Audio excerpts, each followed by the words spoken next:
Yes, Raj. Good. Good to go.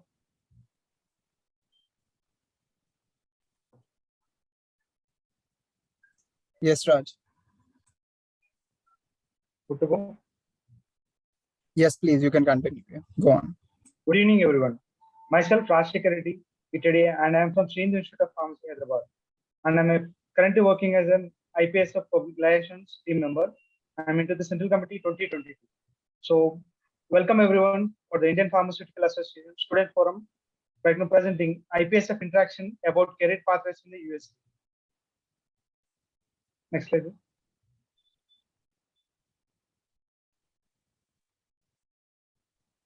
So these are the housekeeping rules. Keep your microphone muted. If you have any questions to ask, please share it in the chat box. Become a member of IPA at IPA portal through this link. Let me have a quick intro about Indian Pharmaceutical Association, nothing but IPA. It was established in 1939 in Banaras Hindu University, BHU, Varanasi, and it is the oldest premier association of pharmaceutical professions in India. IPA operates in India through 20 state branches and more than 46 local branches. You can visit our IPA official website, ipapharma.org. And we are having IPA divisions different. It is like industrial division and regulatory division. These are few divisions in our IPASF.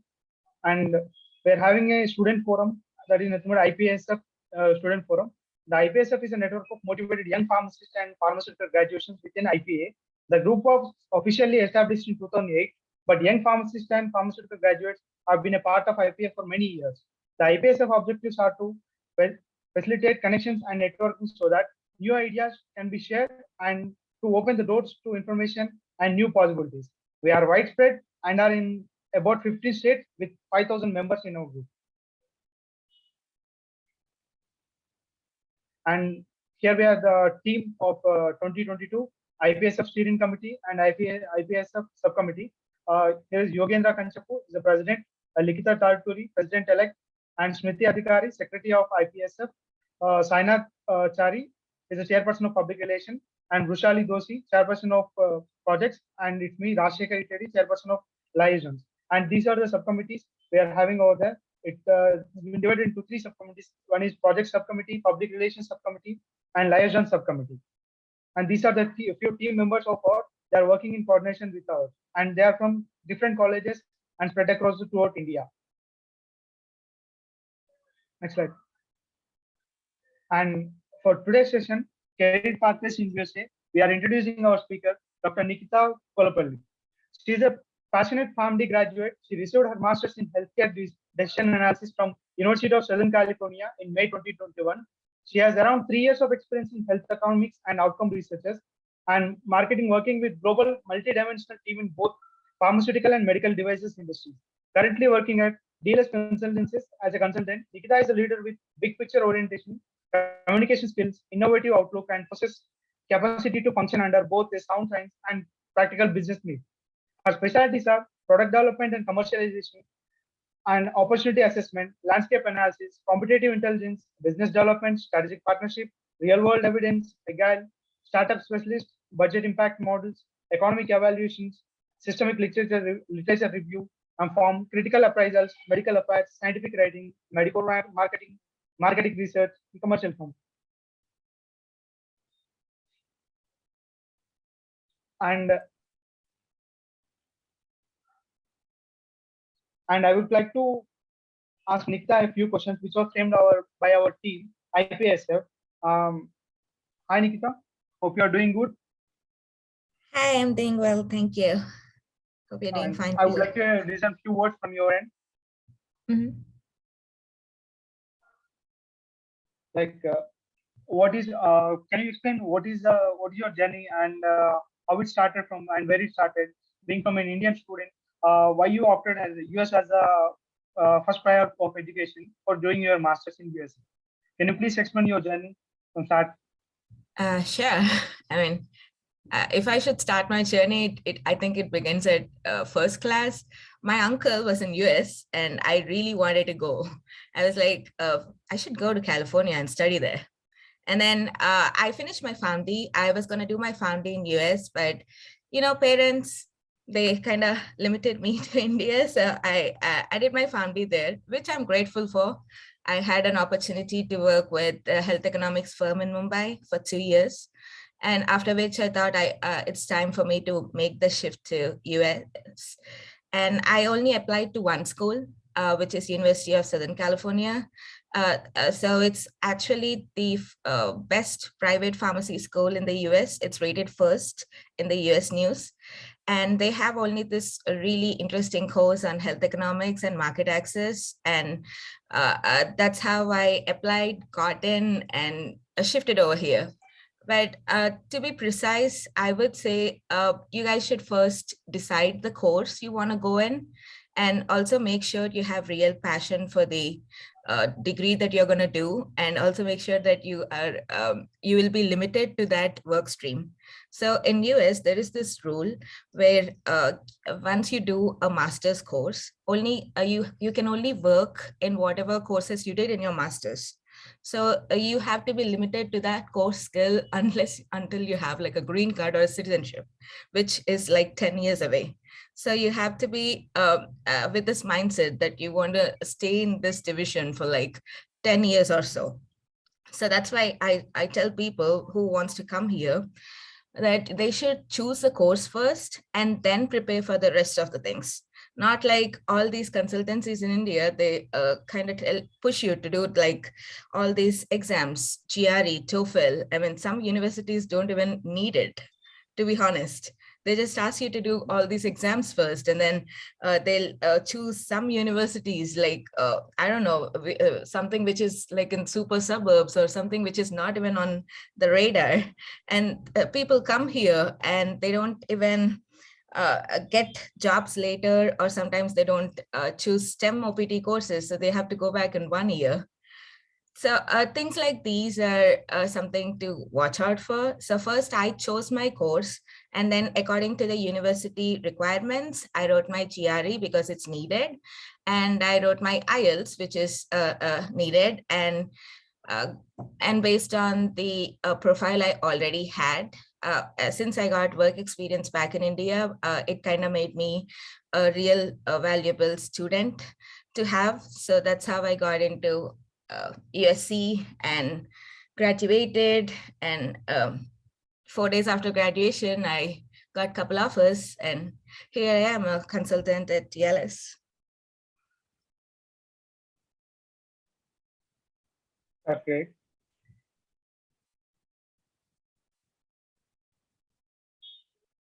Hello. Yes. Are you there? Yes, yeah. I'm here. Out of curiosity, I'm asking about that. If you don't mind, can I know what's your GRE score, and how about your IELTS score? Yeah, if I remember correctly, my GRE score was around 320 something. And my IELTS was 7.5. Okay, that's great. That's great. And my second question is like, what makes US education different from other countries? Like, what are the standards they're going to maintain compared to other countries, and why people tend to prefer only US education? What was the difference between the rest of the countries and compare? Well, for starters, US is a total different reality when compared to other countries. I mean, if you come here and live here just for masters too, and then visit any other country too, you'll still be wanting to go back to US and not any other country, not even India, to be honest. But it's just that US has these kind of resources for college students, and also the resources and the competition to get into any different kind of work stream you want. So and also if you want to do like another course or something, like you wanted to do a master's in, I don't know, pharmacy, or a master's in pharmaceutical sciences, or you can do a master's in health informatics. And I've seen someone from India do an MBBS and come here and do a PhD in computer science. So you can choose any option you want to. You don't need to have like a specified degree, which is actually the case in different countries. I mean, in Australia, you need to have like a specified degree. And I've considered these options when I was trying to move to US. I've seen other options just in case for like backup. So I've seen European schools. I've seen the University College of London. I've seen London School of Economics, and I've also seen Australia's Deakin University. They're all really great options, but still US is US. It's a total different standard. You have all resources at your disposal, and they give huge importance to students too. And I don't know if you guys hear like different kinds of rumors and everything, because I get requests on LinkedIn asking me questions on some rumors, like they won't allow Indian students to like travel back if they're in this visa, or if they're in this visa. I mean, I travel to different countries for work, but still I'm on the same F1 visa still. I'm still not on the H1B, total disclosure, but we can still travel if you have like a good visa status. If you maintain that properly as per the USCIS requirements, they will give you the utmost importance. So that's why US is one of the best countries to do a master's in, and there's ample amount of opportunity, like lots of it. People would be dying to hire you, provided you do good in school and from a good school. That's great. That's great. And what are the pool of courses we are having in the US after for an undergraduate student after doing it can choose for masters? What are the pool of courses for there in the US?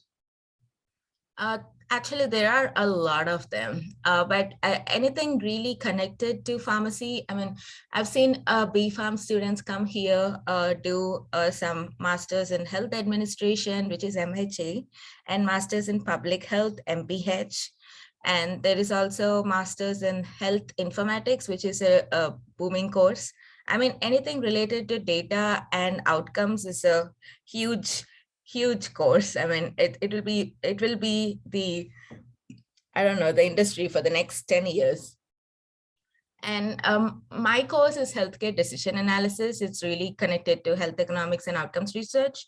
And there are a couple other courses like this in some other schools, but with different names. But when you decide on a course, I would recommend you guys go into the website of the college and look at the courses, like the single courses that are being offered in the proper master's program, and then decide.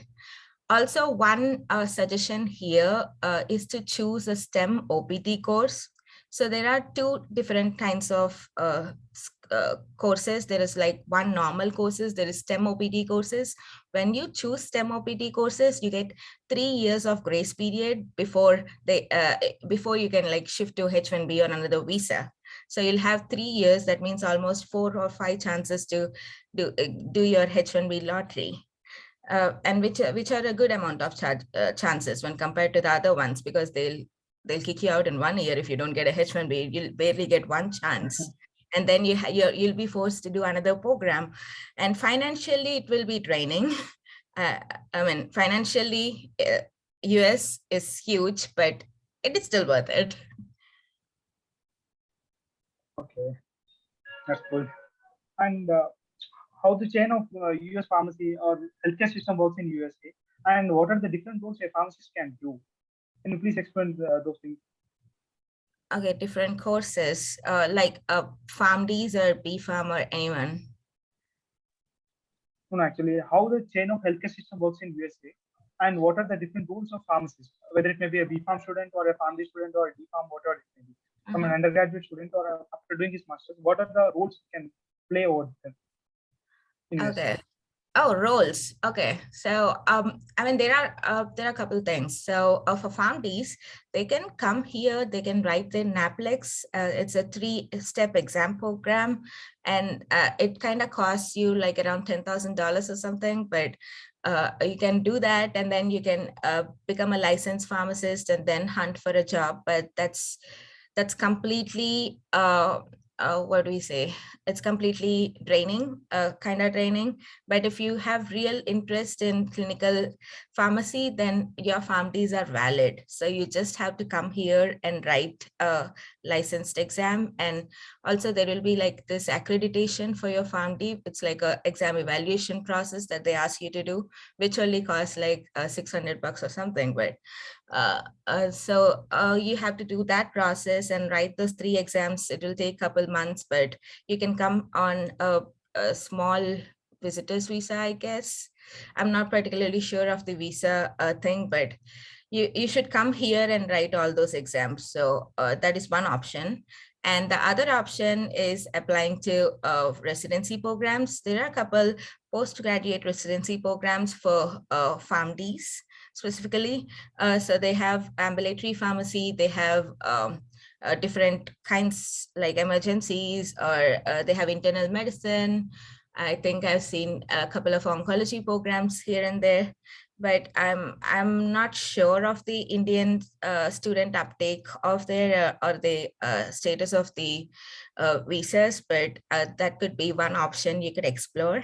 I haven't seen any Indian student come here and do a residency in my experience yet, but who knows? I mean, search on LinkedIn, you might find someone. And there is also, for rest of all, I mean, for B Pharm, I think you at least need a B Pharm to get into US, like a bachelor's degree. I mean, if you do a D Pharm too, you can come here, but you have to start from undergrad. So for B Pharm and Pharm-D, you will have different tracks. You can do clinical research. There are some clinical research courses here and there, but they will have like different names. And they have clinical research data analysis courses. They have regulatory affairs, which is another huge thing. I've seen a couple of folks here, some of my friends from India who did their who did their bachelor's from like Bombay College of Pharmacy or the Delhi University, and came here and did their regulatory affairs, and now they have jobs everywhere in US. And there is also health informatics, which is a really good course. And then MPH and MHA, the prominent courses in India.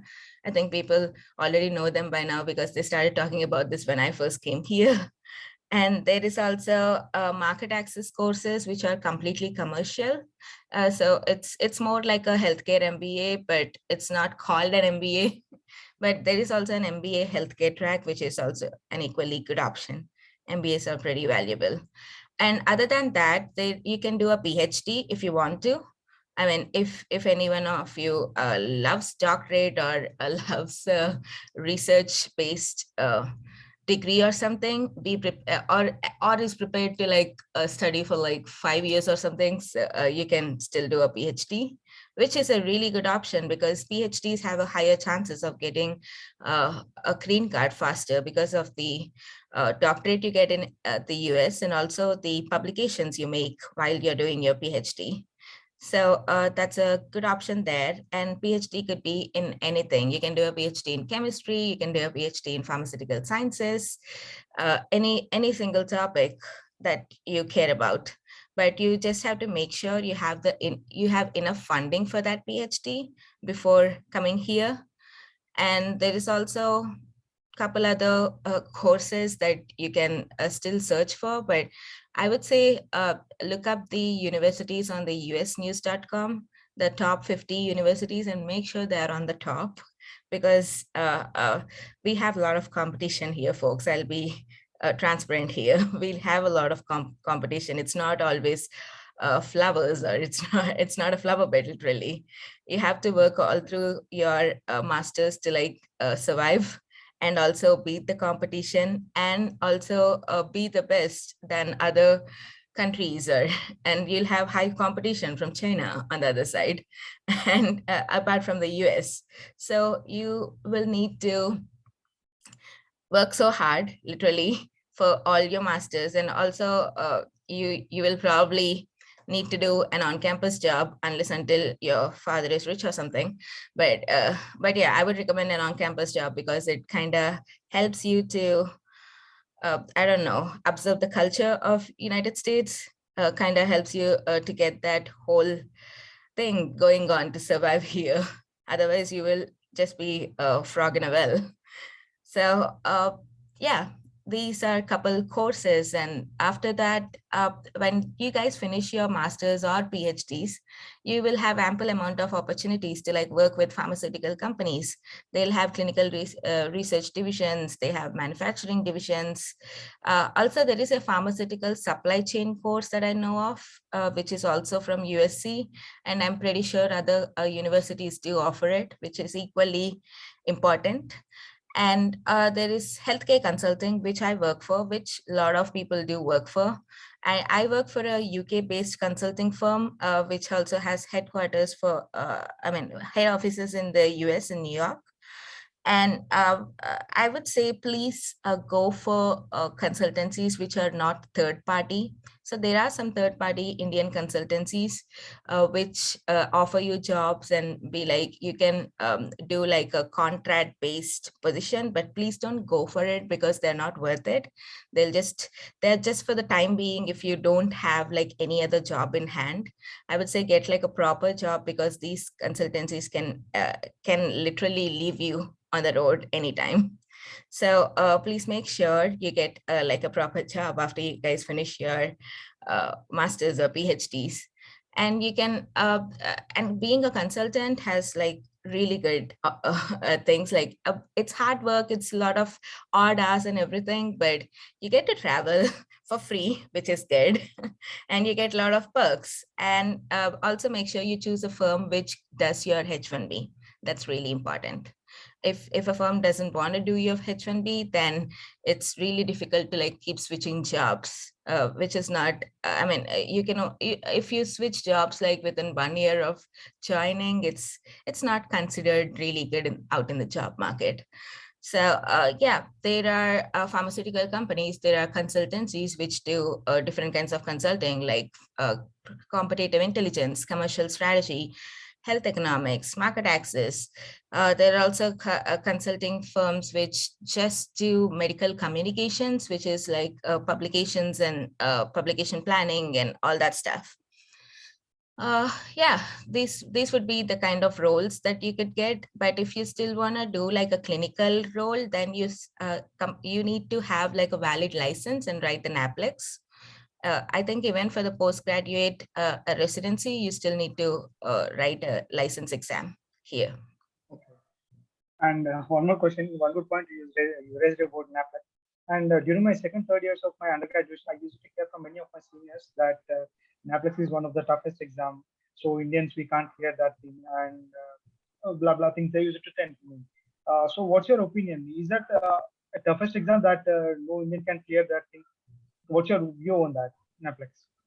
No, I wouldn't say it's the toughest exam. It is tough because no one actually prefers that route, because it's a huge strain on your personal resources. See, for suppose you go for a master's program, you just need to take like a loan and then chill out in college. That's what people think in India. This is like the thought process of people trying to get into US. They'll think a master's is like you just take a loan and you can chill in school for 2 years and then you'll have like a wonderful job and you can pay back everything.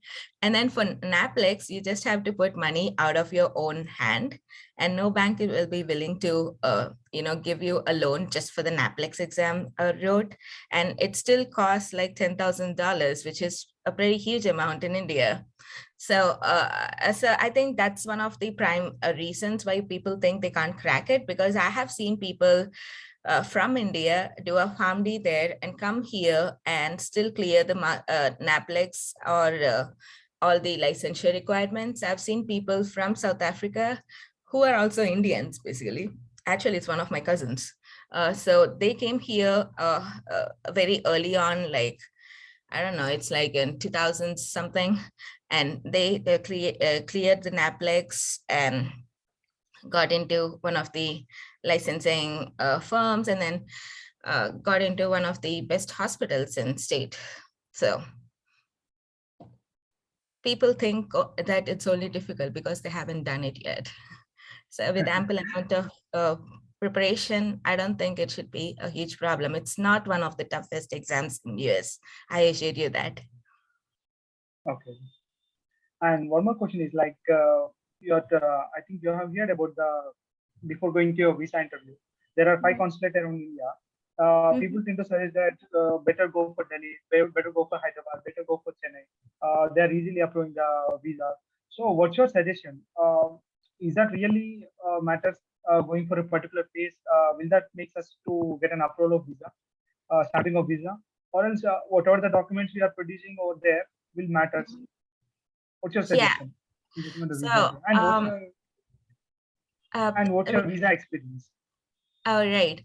So for my visa experience, I actually took up a consulting firm because I was already working in a firm in Mumbai, and I barely had any time to like get together all my documents. So I was doing some back and forth between my hometown and Mumbai. I'm like traveling everywhere and getting those documentations. But yeah, you have to take a lot of documents, and you have to make sure that you don't tell them about your long-term stay in US. I mean, don't tell them I want to stay there and uh, start a family here or something. But just don't tell them that.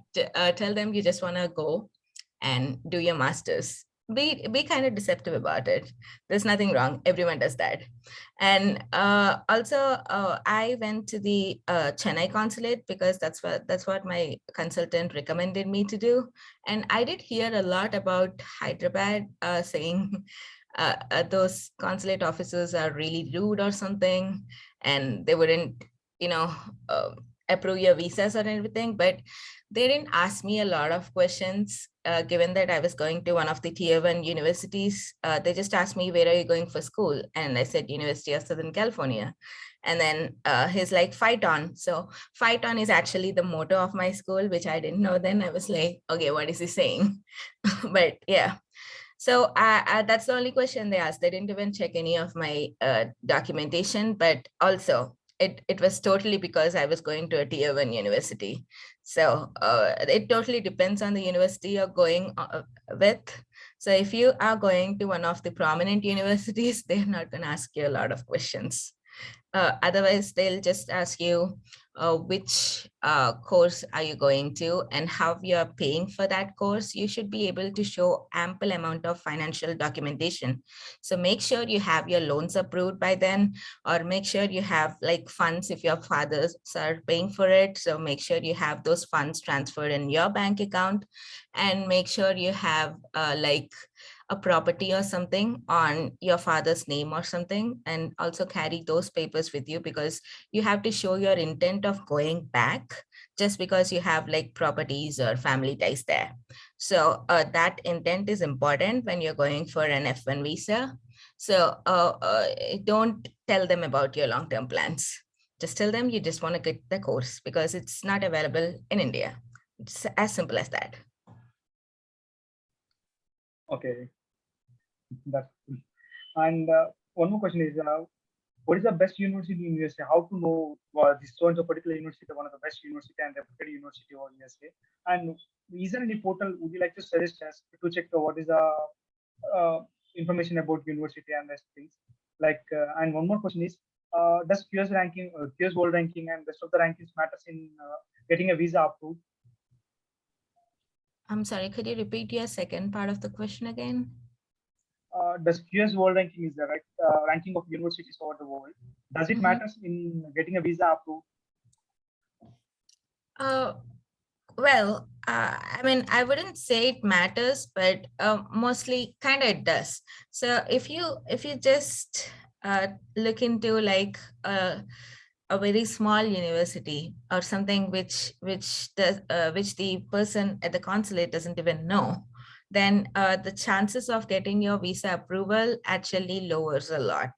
So if you're going to like a good university, then people will automatically approve that because they know the university and they know that students are actually going there to do it. So don't fall prey for this scam saying you can do US masters in like under $20,000 or something. Those are literally scams. So don't go for it. I would say do good research on the universities, follow the US news rankings. Those are the most reliable rankings for US universities, and only choose something from the top 50, just top 50. Those are the ones which give you good ample amount of resources, and some of them even have scholarships for Indian students. I mean, the tier ones won't have scholarships a lot unless until it's a PhD, but you have to look at, I think, the US News ratings. Those are the only ones, and choose one college. And when you choose a college, make sure you go into the college website and look at different things. You know, like, do they have like a proper pharmacy school, or where does the course come under? Is it STEM, or is it STEM course or not? Which is equally important for people who want to stay here long term. And there is also the course description. Make sure you check out your master's course description, because they're really important. And also it should be something that you like, something that you're passionate about, not something like, I just want to go to US. It doesn't work like that. And also make sure that the acceptance rates of the universities are kind of fair, because I'm telling you, China has a huge number of students coming in here every time, and they don't even want to stay here. They just have resources and just want to come here and enjoy those 2 years. That's it. But so they have like huge resources, and they just, even their yens are more expensive than ours. So make sure you check out the acceptance rates, and also check out the financial aids that the program offers. And if any time you have any question regarding any university, you can all email the person. So there is a contact box right there. So make sure you email the person. So they'll respond to you, and they'll really set up like a session or something to like answer all your questions, and they'll be really, really helpful. So don't hesitate, or just email the person. And also, if you want more information, find people on LinkedIn who have done the same course from that university, and ask them how was their experience with the course, and did they get offers or not, and how was their post-course experience, like do they have good jobs, how's it going for that field. And make sure you have that research before even attempting a GRE or TOEFL. And also, check these competitive exam requirements, because most of them don't need, they only need like one exam. So some of the universities just need a GRE. Some of the universities just need a TOEFL or IELTS. Some universities don't need either of them. I've seen a lot of universities take off that requirement due to COVID. And but you have to check back to see if they have changed it or something, because I think some of them still have it going on. So these are some of the things you need to check when you are deciding on your university and the course. And once you have decided on it, and once you feel strong about it, feel strong about staying in the same course lane for like 10 years, then go for your GRE or TOEFL or IELTS. Okay. And one more question is like, as a new fresh undergraduate student, when you entered the work field, what are the challenges you faced over here in India? In India? Yeah, when you entered into the work field. Oh. After completing undergraduation. All right. So I did my Pharm-D there, and I was interning with Marksman Healthcare, which is in Mumbai. I think now they shifted to Hyderabad. So they are one of the first health economic companies. First of all, I kind of did a really dumb thing there. I actually approached the CEO on Facebook, and he was really disappointed about it. But then I didn't, they didn't have like interns or anything posted on their website, but I was really interested in that field. And that was the only company in India which is offering those services. So he kept on, taunting me for that for the next 2 years. And he still does, because I reached him on social media. So I'm asking you guys, do not ever reach anyone on professional purposes on Facebook or Instagram. I heard it the hard, I learned it the hard way, but yeah, don't do that. It's really bad. Not today. And I'll always use LinkedIn. It's a really good platform to stay connected. So use LinkedIn. We didn't have a lot of LinkedIn then. So I kind of approached him on Facebook, but yeah, I got the job. I was an intern, but still, the company was actually really flexible. So they actually honored all my ideas, whatever I had, and I had a good rapport with them. In fact, I'm meeting them in a couple of days here in Chicago when they come over for ASCO. ASCO is one of the largest oncology conferences in the world. But yeah, challenges, you'll be kind of working with really old folks, because most of our pharmaceutical industries have experienced folks rather than people with degrees like us, because now we are like the millennials with all the degrees, but before that it's all experience. So there are a lot of folks who are really older than me, and I had to work with them in conjunction. And also there was some bias because I'm a woman. So there's that. And it's other than that, yeah, it went pretty well. I kind of struggled in the first two months because I didn't know what I was doing. But once you get the hang of it, I think it goes pretty well. And I also got promoted in the same firm twice in the 2 years. And after that, when I even left the firm, they were really sad about it. And all the old folks came to love me. So that's a good thing. It's all matter of time and experience. So learn how much ever you can before moving to your next job. Okay, that's good. And one more thing, when you entered into your master's and travel far from India, and what are your thoughts? Like, every master students around you, the students who are sitting beside you will be facing the same challenges, like far from the parents and far from near one, and it's a new world and completely a new country. What are the challenges you have faced in US? Right. So when I first came here, I didn't even have a place to stay. So thankfully, one of my school friends, he did his master's from Georgia Institute of Technology, and he was a master's student in engineering, and he was working in Los Angeles the same time I was coming here.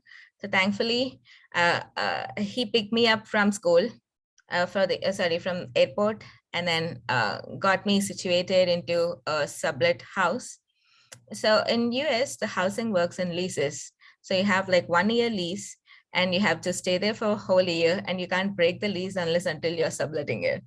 So I didn't know where to stay, first of all. I wasn't sure of the surroundings or anything. I was super scared. But yeah, on the first day of the induction program to my master's, I was the only Indian in the whole class. And there were like around 300 people in the class, and I was the only Indian. And there are 290 something are like Chinese, and there are only 10 other folks who are either, who are Americans or Europeans or something else. So I was the only Indian, and I was like sitting, trying to make a connection. But I would tell you, Chinese people do well in their groups. So no one really talked to me until this one Chinese girl, she came up to me and she was like, "Hi, how you doing?" So she's still my best friend, and we both work in the same company now, so which is really good. But yeah, after that, you will form your own little circle. And also, I was a part of the Association for Indian Students at USC, where I got to meet other Indian students. And I also served as the director of publicity for the year when I first joined.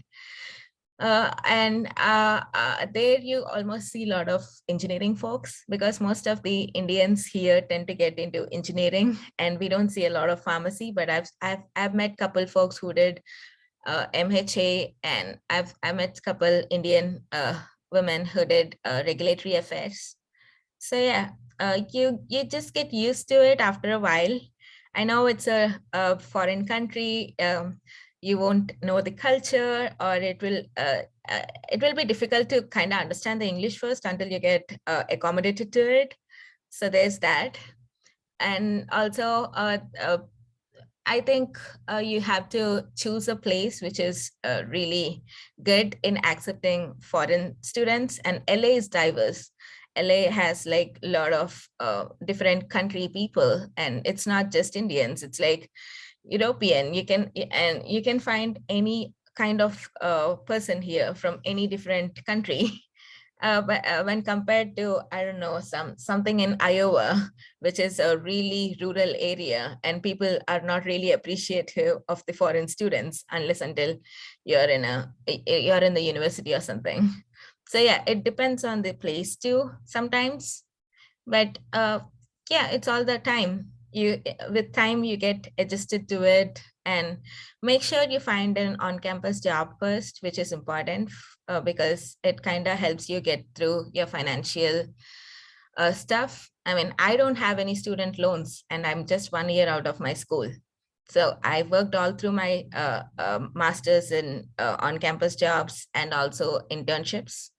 So I would recommend everyone to do that. It kind of helps you observe the culture, improves your communications, and also it's a real fun experience. That's cool. And Nikita, one more question, that is like, what is the best suggestion you are going to give for this students who are traveling for this fall 2022? And then I think so after COVID ends now, then I think this is the major intake which you are going to plan for taking students from India and rest of the countries. So what is the best suggestion you are going to give for the students traveling for this fall 2022? Yeah. Regarding COVID, it's not going anywhere. So here, the medical community in US, we treat COVID as a flu. I mean, no one is giving a shit about it anymore, but we are treating it as flu. And it's still here. And as people who are coming into US, you still need to get like a COVID test done 48 hours before getting in. So there is that option. And suggestions to like newer graduates, please don't buy anything there. I mean, please don't get all your, I don't know, utensils or anything from India. Make sure you check out some websites which detail, what you need to get here. I mean, you'll get probably everything in the place you're going. So don't carry like lots and lots of stuff. Just get your clothes and your degrees from India, your documents and whatever, and just come here. And before coming here, I would say talk to someone who's in this program, or talk to your program coordinator from the university and ask them to connect you to any of your Indian folks who are already in the program, or look at Facebook groups. So Facebook groups have like, for suppose you're going to USC, you can just search for USC housing or something. And there you can find some Indian folks putting the post for like roommates or something, or looking for different housing, or even looking to sell stuff too. So I would say look at those Facebook groups to sort out your housing, or even make Indian friends. And also ask your coordinator to connect you to like the school's Indian association or something, because most of the Indian associations here would be able to help you to get from the airport to the university. And you wouldn't have like international SIM cards available. I don't know the availability of international SIM cards in India, but when you come here, Wi-Fi is everywhere. It's always in the airport. So make sure you have like a good phone and Wi-Fi, and have a Uber or something if you don't have anyone picking you up, and if you don't have any shuttle service that you have already done, have a Uber drop you off. It is relatively safe in most places in US. And also, yeah, I think these are the tips I can give for someone who's coming in right now. Make sure you get a lot of Indian, I don't know, food. Don't get too much food, but yeah, don't get too much food though, but because there are some restrictions on the liquid, and also some restriction of the amount of meat or seafood that you can carry. So yeah, Ask your parents to parcel them. That's the best way to get it. And Nikita, it's our chat box is full of questions, but we are running in shortage of time. So I would like to pose a few questions to you.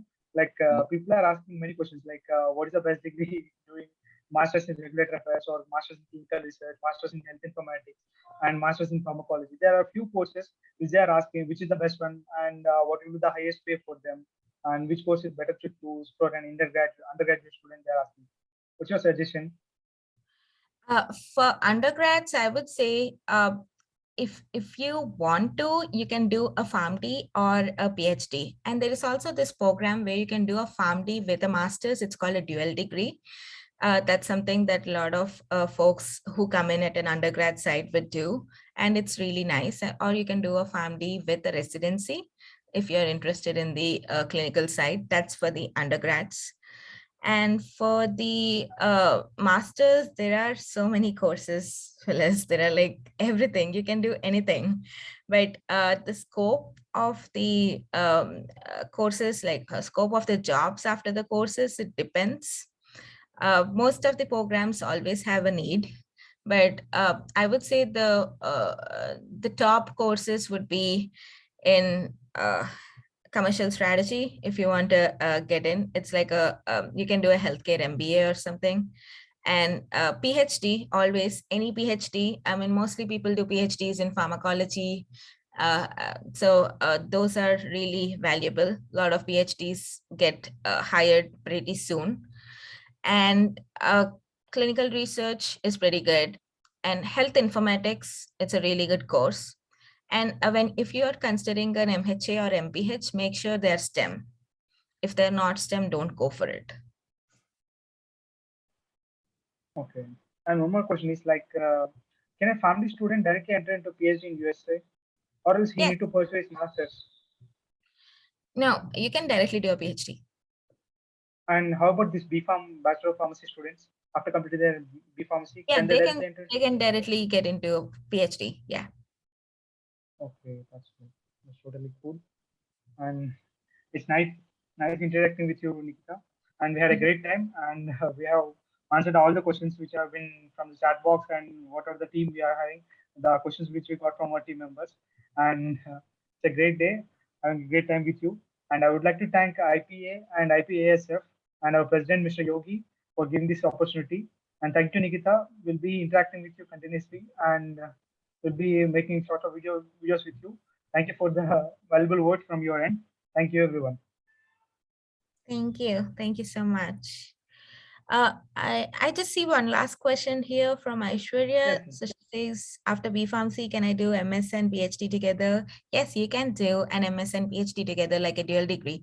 In fact, some of the universities, when you're doing a PhD, they'll just throw in a MS course or two and give the MS for free too. So yeah, you can still do that dual degree. Oh wow, there are a lot of questions here. Continuously question. Yeah. Okay, I can stay on for a couple of minutes if you guys want me to. Yeah, that's maybe it's up to you. If you want to stay for a few minutes, it's great. Can we choose a different path also, like masters in finance or marketing? Yes, you can still choose any different path. I mean, I told you, I've seen one person do an MBBS in India and come here and do a PhD in computer science. So you can do anything you want. And is pharmacology or pharmaceutical sciences counted as a STEM course? That depends on the university. So the STEM course is actually a regulation by the US government that is given to a couple of courses by different universities. So it totally depends on the university that you want to go into, and scope of opportunities with regards to industrial pharmacy and academia. Yeah, industry pharmacies, industrial pharmacy, there are a lot of opportunities in pharmaceutical companies. There are opportunities in consulting, And academia, there are a couple of opportunities when you want to do research all the time. And also academia has a different H1B category. So it's really easy. They won't have the direct lottery process. So if you really want to be in research all the time in academia, you can just apply to like universities and get your degree, and then get into like research centers, which are funded by universities or something, but make sure you have like a direct, I don't know, a good university there. Criteria for shortlisting universities, I already went through this part. So you can just go back to the recording after it's posted or something. And while in BPharm, what can we do to build our profile before applying to MS program in any pharmacy course? That's a good question. So while in BPharm, I would say you guys should do like internship or something, or get some industry experience. US people love people, other people, students with experience. So if you have experience, make sure you build out that profile. And also extracurricular activities. They say extracurricular activities are not important in India, but trust me, they're really important to get a admission. So make sure you have extracurricular activities. Be involved in IPASF. I was in IPASF at one point of time. That's how I know Yogendra, the current president. And yeah, do all these extracurricular activities that will help you build like a master's profile. BPharm student directly get into PhD in USA. Yeah, you can still do a PhD in USA, but make sure you have like 1 or 2 publications first. For PhD students, publications are a must. So have like couple publications in your undergrad, whichever course you're in. Future of MPH, honey, it depends on you. It totally depends on you. In general, MPH does offer a lot of opportunities, but it totally depends on the university you're choosing in. And scope of jobs after master's in pharmacology. There are, there is a lot of roles you can get into. You can get into consulting, you can get into direct industry like the pharmaceutical companies. Will our visa get rejected if we change our major? If you change the major before applying to your I-20, then it's all good. You need to get like a new I-20 and then apply for your visa. But if it's midway in your visa, like you already have your I-20 and you already went to the visa interview and waiting back for the passport, no, you can't change your major then. That's directly impossible. And how important a number of research or review articles you do for good scholarship. Ideal number, I would say like 4 or 5, and make sure you have like research or review articles with proper research, not like just reviewing a couple of websites and writing up an article. You need to make sure you have your proper research methodology, and also make sure you publish in a publication or any journal which has a good impact factor. So yeah, I think that's all the questions we have. So thank you so much, both of you, Rajshekhar and Thank you, Yogi, Nikitha, for answering all the questions all the way. having me. Yeah. Had a great time.